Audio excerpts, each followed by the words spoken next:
ልክ በ25 ዓመታችሁ ወይም ደግሞ በ30 ዓመታችሁ አንዳንድ ጊዜም ከዚህ ዕድሜ በላይ ወይም ደግሞ ከዚህ ዕድሜ በታች በድንገት እንቁላላችሁ መስራት አቁሟል የሚል አስደንጋጭ ዜና ልትሰሙ ትችላላችሁ። በዚህም የተነሳ የተለመደው የወር አበባ ዑደታችሁ ቆሞ ለማርገዝም ተቸግራችሁ የማረጥ ምልክቶችም በፍጥነት አጋጥሟችሁ ግራ ግብት ብሏችሁ ሊሆን ይችላል። ታዲያ ይህ አጋጣሚም ያለ ጊዜው እንቁላል ማደግ ወይም ደግሞ ፕሪማቹር ኦቫሪያን ፌለር በመባል ይታወቃል። ይህ ሁኔታ ከ40 ዓመት በታች አሉ ሴቶች ላይ ከመቶ ሴቶች አንዷ ሴት ላይ ሊያጋጥም ይችላል። ከ30 ዓመት በታች አሉ ሴቶች ላይ ደግሞ ከ1000 ሴቶች አንዷ ሴት ላይ ሊያጋጥም ይችላል። አብራችሁ ይቆዩ። ዛሬ በዚህ ቪዲዮ 10ሩን እንቁላል ያለ ጊዜው ቀድሞ እንዲያልቅ የሚያደርጉ ዋና ዋና ምክንያቶችን እነግራችኋለሁ። ለዚህ ቻናል አዲስ ከሆናችሁ ስለ ሴቶች ጤናና ስነ ተዋልዶን ጤናን በተመለከተ መረጃዎችን የማቀርብበት ነው። ታዲያ እንደተለመደው ቪዲዮውን ላይክ እና ሼር በማድረግ ጀምሩ። እንዲሁም ቻናሉን ሰብስክራይብ በማድረግ የደወል ምልክቷን በማብራት ቤተሰብ ሁኑ።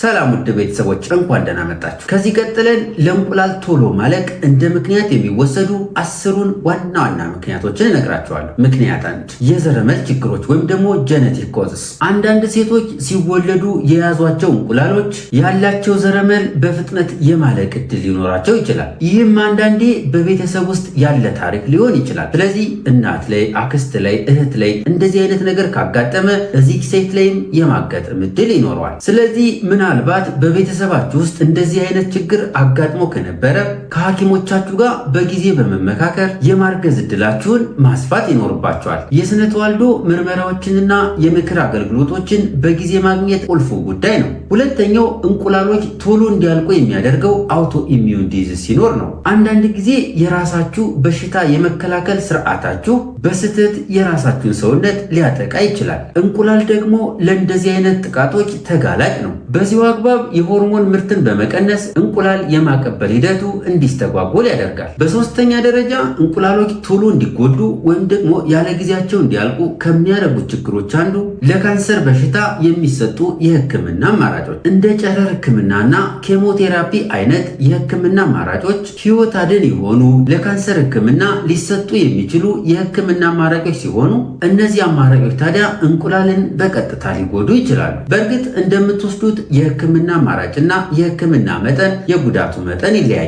እንደዚህ አይነት ህክምና ላይ ያላችሁ ሴቶች እንቁላሎቻችሁ ደህንነታቸው ተጠብቆ የሚቆዩበትን አማራጮች ከሐኪሞቻችሁ ጋር ተመካከሩ። አራተኛው እንቁላሎችን እንዲጎዱ ከሚያደርጉት ምክንያቶች ማጨስና መርዛማ ኬሚካሎች። እነዚህ ጎጂ ኬሚካሎች መርዛማ ነገሮችን ወደ እንቁላላችሁ በመልቀቅ የእንቁላል ማለቅ ሂደቱን በማፋጠን ያለ ጊዜው እንድታረጡ ወይም ደግሞ ያለ ጊዜው እንቁላሎች እንዲያልቁ ያደርጋሉ። አምስተኛው ምክንያት የተወሰኑ ኢንፌክሽኖች። አንዳንድ ኢንፌክሽኖች እንቁላል ማምረቻ ላይ ጉዳት በማድረስ በቂ የሆነ እንቁላል እንዳይመረት በማድረግ እንቁላሎቻችሁ በፍጥነት እንዲያልቁ ሊያደርጉ ይችላል። ስለሆነም የትኛውም አይነት ኢንፌክሽን ሲያጋጥማችሁ በፍጥነት ብትታከሙ ይመከራል። ስድስተኛ ለእንቁላል ቀድሞ ማለቅ እንደ ምክንያት ከሚወሰዱት እንቁላል ከረጢት ላይ የሚሰራ ኦፕራሲዮን። በተለያየ ምክንያት እንቁላል ከረጢት ላይ ኦፕራሲዮን ሊያስፈልግ ይችላል። ይህም የሚቀሩ እንቁላሎችን በማሳሳት ያለ ዕድሜ እንድታረጡ ወይም ደግሞ ያለ ጊዜያቸው እንቁላሎች እንዲያልቁ ሊያደርግ ይችላል። ሰባተኛው ምክንያት ደካማ የሆኑ የአኗኗር ዘዴዎች ወይም ደግሞ የአኗኗር ልማዶች፣ የተመጣጠነ ምግብ አለመመገብ፣ አካላዊ እንቅስቃሴ አለማድረግ፣ ያልተመጣጠነ ክብደት፣ ተደጋጋሚ ጭንቀት እንዲሁም በቂ እንቅልፍ አለማግኘት። እነዚህ ልማዶች በቀጥታ ይሁን በተዘዋዋሪ እንቁላል ላይ ጉዳት በማድረስ እንቁላል ቶሎ እንዲያልቅ በማድረግ ያለ ዕድሜ ማረጥ ወይም ደግሞ ያለ ጊዜው እንቁላል እንዲያልቅ ያደርጋሉ።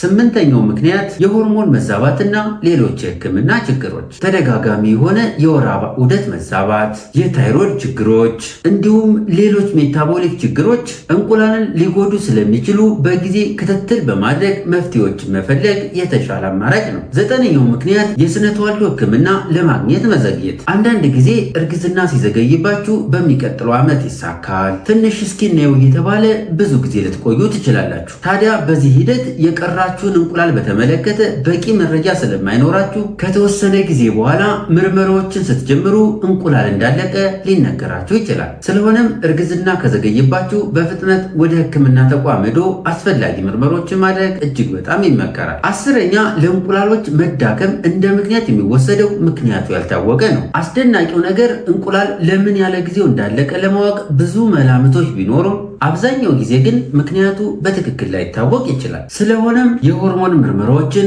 በየወቅቱ ማድረግ፣ የእንቁላል ክምችቶችን በየጊዜው ማየት፣ በየጊዜው የስነ ተዋልዶ ጤና ክትትል ማድረግ እና ለችግሮችም ተገቢውን መፍትሄ መውሰድ፣ እነዚህን ነገሮች ማድረግ ሊያጋጥም የሚችለውን ችግር ለመቀልበስ ዋነኛ መፍትሄ ሀሳቦች ናቸው። ምንም እንኳ ለእንቁላል ቀድሞ ማለቅ የሚዳርጉ አብዛኞቹ ምክንያቶችን ሙሉ ለሙሉ ማስቀረት ባይቻልም እንኳ እነዚህን ልማዶች ብታዘወትሩ ግን የተሻለ የእንቁላል ክምችትን በማስቀጠል የእንቁላሎቻችሁን የመቆየት እድል ታራዝማላችሁ። ስለዚህ ከዚህ በታች የምናያቸው የመፍትሄ ሀሳቦችን ነው። መፍትሄ 1 በፍጹም አለማጨስ። እያጨሳችሁ ያላችሁ ሴቶች በፍጥነት ማጨሳችሁን አቁሙ። እንዲሁም ከሚያጨሱ ሰዎችም በተቻለ መጠን ራቁ። ኬሚካሎች ጋር ያላችሁን ንክኪ ወይም ደግሞ ቀረቤታ ቀንሱ። ከኢንዱስትሪዎች የሚወጡ ኬሚካሎች፣ መርዛማ ነገሮች፣ እነዚህ ነገሮች እንቁላሎቻችሁን ሊጎዱ ስለሚችሉ ብትችሉ ከነዚህ ነገሮች ራቁ። ካልሆነ ደግሞ የመከላከያ ልብሶችን ተጠቀሙ። እንዲሁም ለተባይ ማጥፊያ ተብለው ከተዘጋጁ ኬሚካሎች እራሳችሁን አረጉ። 3ኛ